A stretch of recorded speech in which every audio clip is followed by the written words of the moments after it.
Guys, thanks for tuning in for yet another SIGcast. This one, today we're going to go over the Eastern Bloc and the developments that occurred from the 1950s to 1991. Really, essentially from Stalin's origins to the fall of the USSR. I guess I should say not Stalin's origins, but kind of his demise, his death in 1953.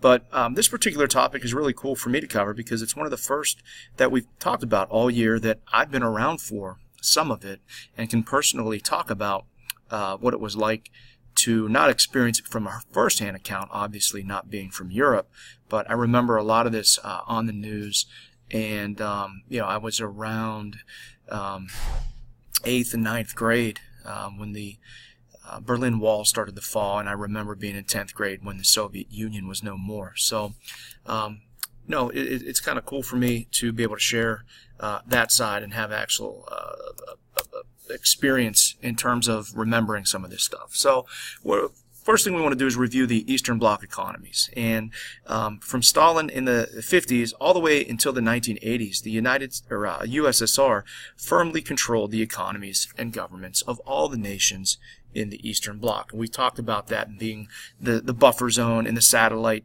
countries. We talked about their involvement militarily in the Warsaw Pact. They were dependent on Mother Russia. Their economies were based on central planning. That means that the government determined what was produced, how much was produced, how it was going to be distributed. It affected and controlled all of wages and earnings and also benefits that people experienced. Likewise, most production focused around Soviet products and its goods. The Soviet products were sold to Eastern Bloc states for grain, resources, and products. So in a way, it reminds me a little bit of some of the mercantilistic policies that we talked about in regards to European nations originally. But I can't stress enough that you need to understand that the East was economically, and military for that matter, and politically dependent on the Soviets and their productive capacity. While the model was tight and little competition or innovation existed, production was highly specialized. And they really did, especially early on, produce decent quality products. Much of the products, I should say, were for military purposes or geared towards the space race or nuclear arms race. But in the fact of the matter is very little consumer products were available to people, especially as the economies of the Soviet Union and the Eastern Bloc began to crumble by the 1980s. The arms race and the proxy wars against the United States and its allies proved to really be overbearing on the Soviet economy.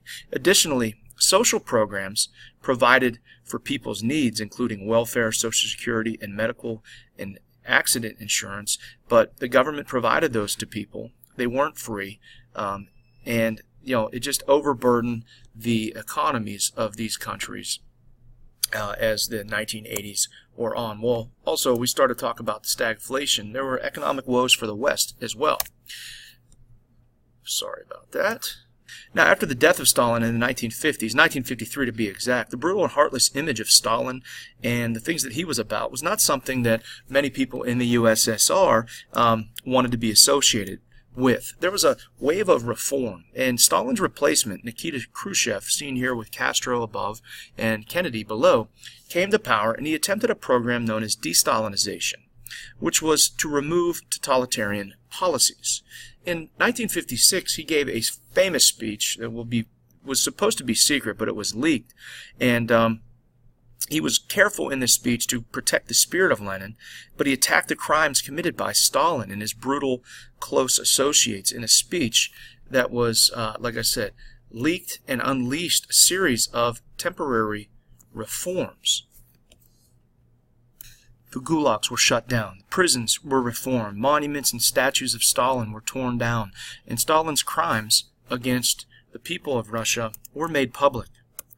And, this was seen as something that was something that could possibly thaw some of the cold relations between the Soviet Union and the United States. In fact, Khrushchev a lot of times talked about something called peaceful coexistence between the two powers. In the 50s, he had summits with Kennedy. He also had summits before Eisenhower was done. Now, there were some things that made those deliberations pretty rocky, like the U-2 spy plane incident where a U-2 spy plane was shot down over the Soviet Union. We tried to deny that we were spying on them. That didn't help. In 1959, we also had the Bay of Pigs, and we had the Cuban Missile Crisis early in Kennedy's career. Those were all things that were also involved Nikita Khrushchev. Well, this de-Stalinization and these efforts were an attempt to improve conditions. The word of these crimes actually started to catch on in some of the Soviet or Eastern blocs. It actually instigated the Hungarian Revolt of 1956. And in 56, as he made his secret speech of a spirit of reform, a communist party leader named Imre Nagy, who attempted to basically tried to end the association with Hungary and the USSR. This led to a Hungarian revolt in that same year. How did this revolt end?